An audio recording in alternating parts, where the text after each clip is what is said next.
Buenas tardes. Ahora que supongo que se sienten relajados porque pudieron saciar el hambre que sentían y los invito a cerrar los ojos y a pensar en esa memoria gastronómica, tal vez de su mamá o de su abuela, y pensar en todo lo que evoca esto. Y mientras ustedes estaban comiendo, sin que se dieran cuenta, yo los estaba observando, pensando qué pasaría si tuvieran una libreta y un papel y recordaran ese alimento, esa comida que les trae y les evoca estas memorias. Desde que tenía aproximadamente 2 años, recuerdo estar en la casa de mi mamá y de mi papá y ver con muchísima curiosidad unas enciclopedias que habían pertenecido a mi abuelo paterno. Las tomaba entre las manos con un lapicerito que ya tenía en la mano y las empezaba a rayar pretendiendo que escribía. A los 6 años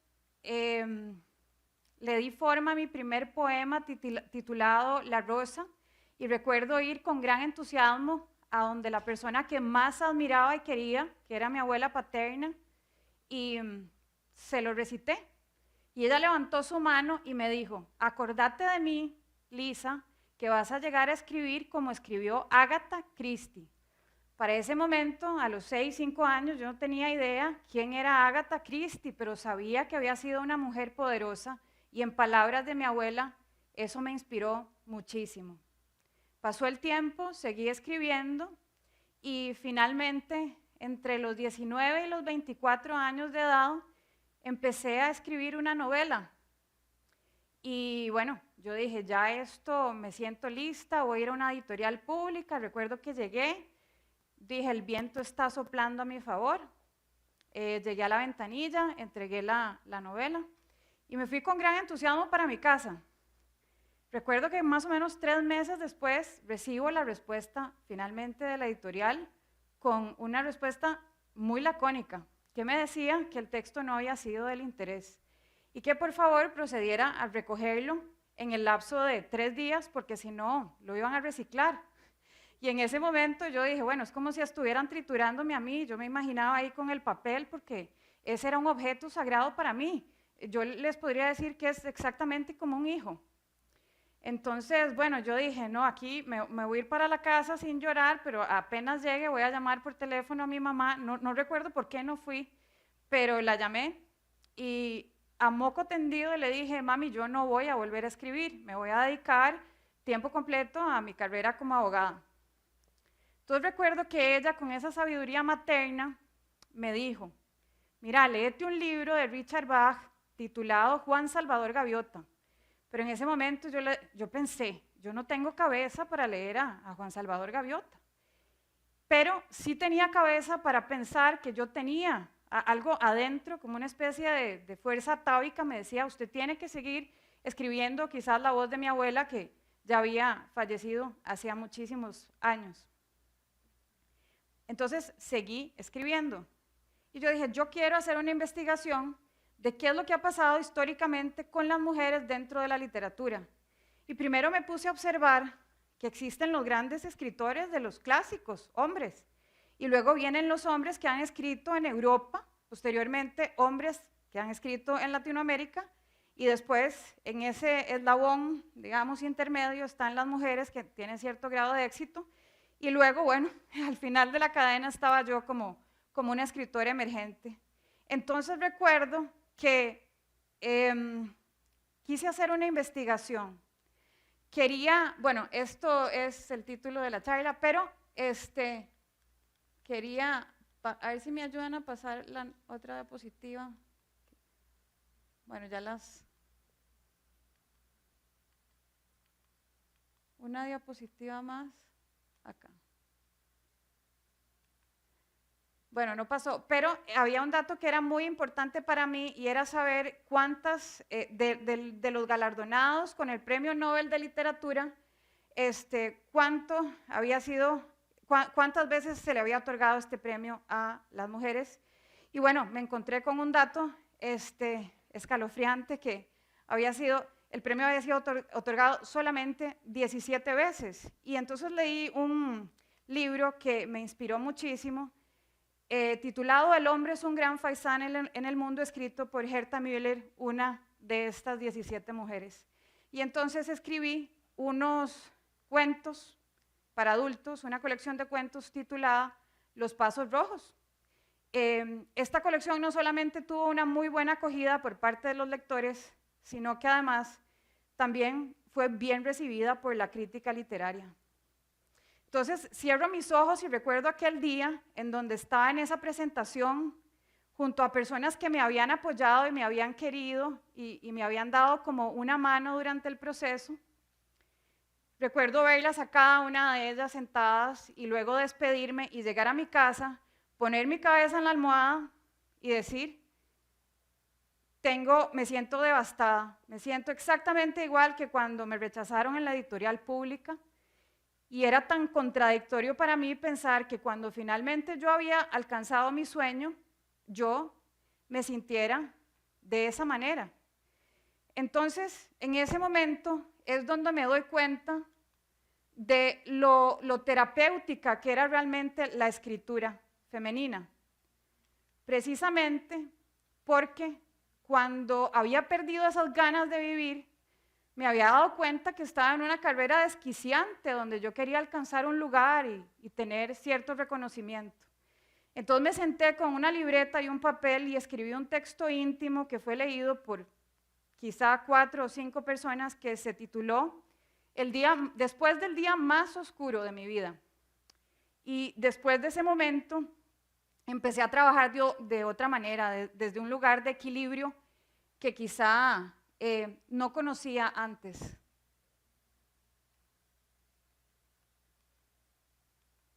Y ahí es donde les hablo de mi propia visión de la escritura con 3 elementos que me empezaron a acompañar: el tiempo, el espacio y la libertad. Empecé a ver mi vida, el tiempo, pero la noción filosófica del tiempo. ¿Cuál era la interpretación que yo le había dado a mi vida a través del tiempo? Porque tenía en ese momento solamente un hijo, una familia, y cuáles habían sido entonces mis prioridades.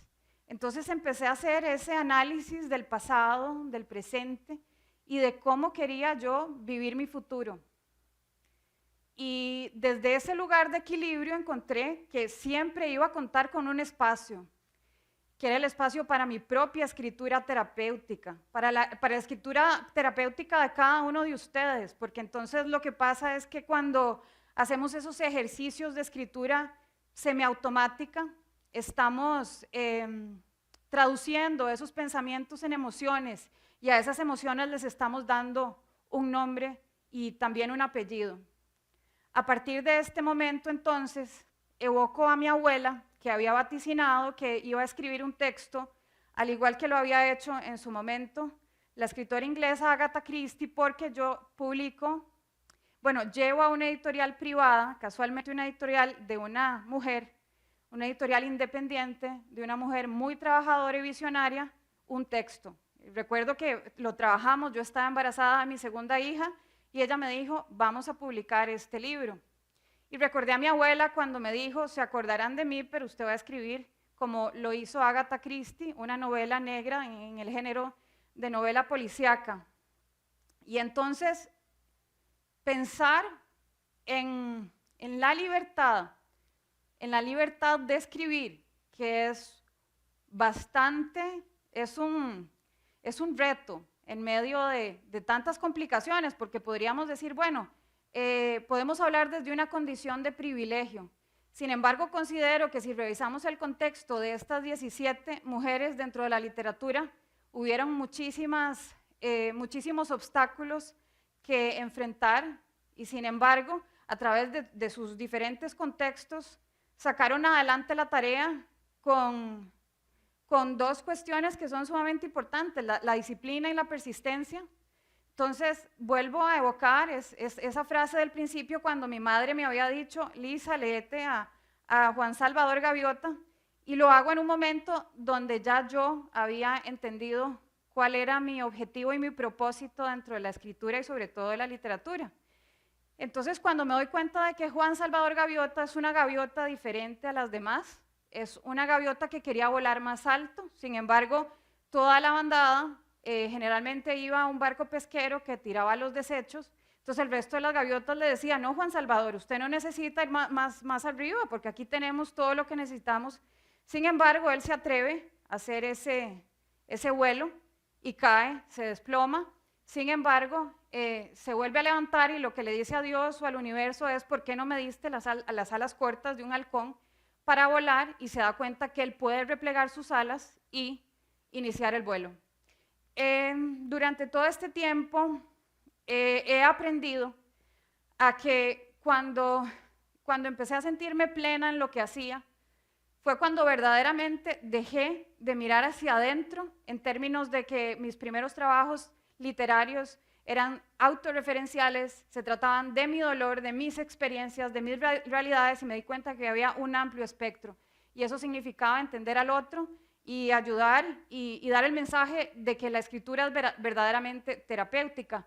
Y lo más increíble de todo esto es que la creatividad son ese montón de conexiones neuronales que no necesariamente trabajan juntos en el día a día.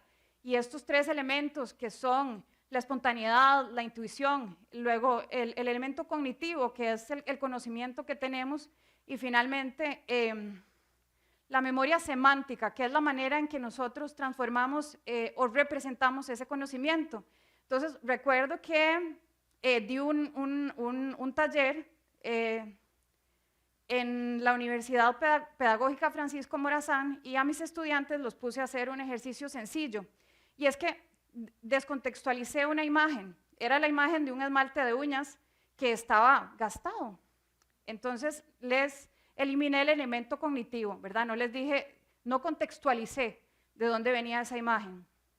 Entonces les dije, bueno, ahora sí, dejen volar su imaginación y díganme qué es lo que ustedes ven ahí. Entonces alguien me dijo, bueno, ese esmalte de uñas se ve que es de una persona o fue de una persona que es totalmente sucia, una persona que es descuidada, y otro un poquito más sagaz me dijo, bueno, eso puede ser la sangre de alguna persona que la pusieron aquí y tal. Y bueno, finalmente yo volví a traer el contexto y les dije, bueno, esta es la imagen de un esmalte de uñas que perteneció a Frida Kahlo y fue fotografiado por una fotógrafa japonesa dentro de la Casa Azul.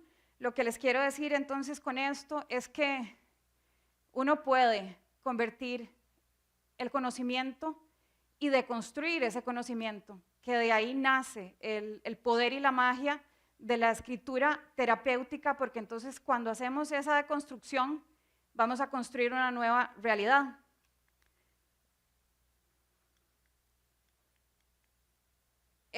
Y para finalizar, bueno, yo les presento esa fotografía que es mi biblioteca también con los juguetes de mis hijos. Y yo les digo, escriban sobre sus miedos, pasiones, debilidades, traumas, días grises, sueños, desvelos, frustraciones, alegrías, recuerdos vagos y difíciles. Escriban, no dejen de hacerlo para que la vida no se convierta en un estado permanente de emergencia. Muchas gracias.